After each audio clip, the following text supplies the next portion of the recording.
I can tell you, as a child psychiatrist at Children's Mercy, I've interviewed hundreds of parents after a suicide attempt has brought their son or daughter to the hospital. And in those discussions, as they prepare to go home, I always make recommendations about changes they can make at home to make the home safer. A lot of parents have learned through Children's Mercy and Dr. Shayla Sullivant specifically that reducing the means for a child to be able to harm themselves, whether it's locking up a gun or whether it's locking up their medications. There's so many moments when a child or a teenager is in that moment of despair, and if the means for them to hurt themselves is there, then the possibility of them following through on it is much greater.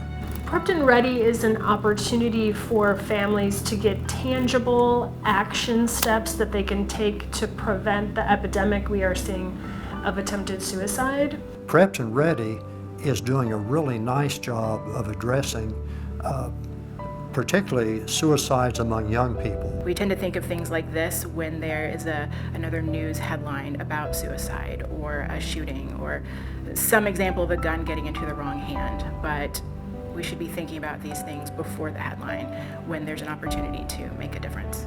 I think the class is mandatory viewing for every parent of a middle schooler. I think that we hear all of these news stories of these really scary things that are happening to our middle schoolers. Things like mental illness, things like suicide, things like gun violence, things like vaping. And we hear about them and become almost numb to some of these big headlines. But these are happening in Kansas City, these are happening in our community, and I think this class really prepares us for the reality that our kids are going to be faced with decisions that maybe they're not ready for, so we can help prepare ourselves to be ready for those questions and help coach them and teach them to be ready for the answers they're going to have to provide. This work that Dr. Sullivant has done is critically important within our community to kind of addressing those needs and assuring that we are all doing a better job, that it's raising awareness, that it's making parents aware of what they can do within their individual families to address these conversations and turn the tide on this crisis. For many young people, it's a matter of minutes before the time that they make a decision and the time that they take action. And so if we limit access, they are much more likely to survive that crisis and be here with us tomorrow to recover.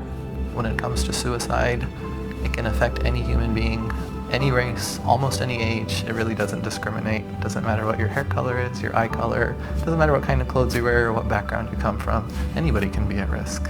There isn't anyone who's immune to suicide, and it doesn't discriminate. I've been involved with Dr. Sullivant in the Prepped and Ready talks, and what we've learned from that is when you help a person solve a problem, rather than just identify the problem of easy access to guns and its contribution to suicide, being able to give people the tools, as in gun locks, makes it that much more likely that a person really will use it. And her research is beginning to show that people's attitudes and their actions changed after hearing her talk.